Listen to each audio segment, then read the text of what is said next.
Boa noite a todos. Hoje tivemos fatos lamentáveis na reunião do Conselho Deliberativo.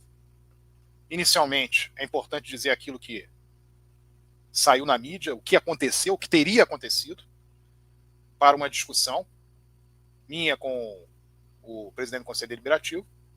E esta se deu porque havia um pedido do grande benemérito Itamar Ribeiro de Carvalho para que falasse a respeito do tema que estava sendo discutido, outra do benemérito Alexandre Bittencourt e outra minha. Inclusive, o Itamar Ribeiro de Carvalho foi um dos primeiros a pedir e disse que gostaria de falar por último, e o presidente do Conselho Deliberativo anuiu a isso. E quando eu fiz o pedido também houve anuência. E o que se fez foi simplesmente o regimento interno diz que não precisa ser tantas pessoas a falarem, então vamos encerrar. Ok, mas nós estamos falando aqui de uma reforma de Estatuto do Vasco, que não teve nenhuma reunião prévia para discutir. Isso está sendo feito de forma absolutamente atropelada. Para se ter uma ideia, no Estatuto de 2020, as discussões que ocorreram no Estatuto de 2020 foram 5, 6 reuniões anteriores para discutir tema a tema. Fora outras de debate. Então nós temos que ter a ciência do que está acontecendo.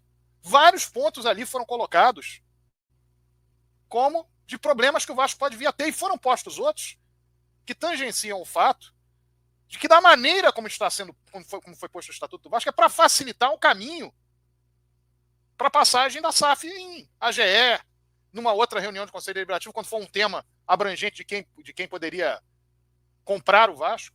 Fora o fato de que no próprio Estatuto a preocupação foi de manutenção de um percentual mínimo. Não se colocou no Estatuto, por exemplo, uma hipótese de a torcida do Vasco, através de seus sócios torcedores, de alguma coisa que se fizesse nesse sentido, até porque já tem um valor, claro, de uma valuation posta nessa discussão sobre o contrato com a 777 Partners, de 100 milhões de reais por 10%. E era uma das coisas que eu ia falar.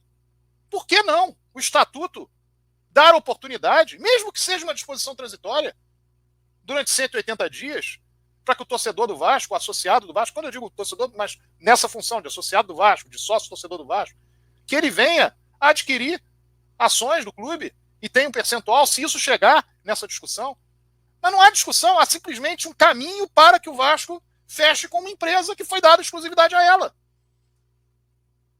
E mais, foi dito no início da reunião, com a devida contestação de um dos conselheiros que lá estava, que uma comissão que é formada pela vontade do presidente do Conselho Deliberativo, ele escolhe as pessoas da comissão, que essas pessoas terão acesso ao contrato e os demais 280 conselheiros, praticamente 270 conselheiros praticamente, que hoje tem 289 conselheiros deliberativos, que essas pessoas não terão acesso. Elas recebem um parecer dessas outras 15 e votam. Muito menos ainda o sócio. E tudo isso está sendo feito por quê? O procedimento já foi errado desde o início. Nós temos que ter o cuidado com o clube, cuidado com o Vasco. Eu, de minha parte, estive no Vasco como sócio do Vasco. Sou desde 1992, dependente desde 1977 do meu pai, e depois de 1992 como sócio do clube, sócio geral.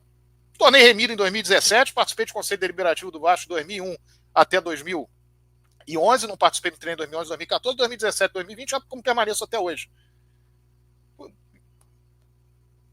Fui agraciado com o título de benemérito em 2017, fui vice-presidente do Conselho Deliberativo em 2014, 2017, e nunca vi uma cena dessa no Conselho Deliberativo. Eu já vi inúmeras discussões no Conselho Deliberativo. Mas a pessoa não tem a capacidade de entender que nós estamos ali dentro de um processo de discussão e que admitiu o próprio erro. Claro que cometeu um erro. Você diz que a pessoa vai falar, a pessoa fica esperando, chegando e fala, mas agora o regimento... Ora, então dissesse, olha, vamos ver primeiro o regimento.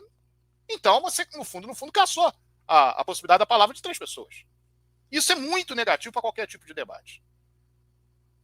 Eu estive no Vasco até hoje. Minha única preocupação é o clube, instituição. Única preocupação. Defendi o que eu entendia que era o melhor para o Vasco. Defendo o que eu entendo que é melhor para o Vasco. Mas a minha visão, ela é institucional. Ela não passa de institucional. Eu penso no Vasco.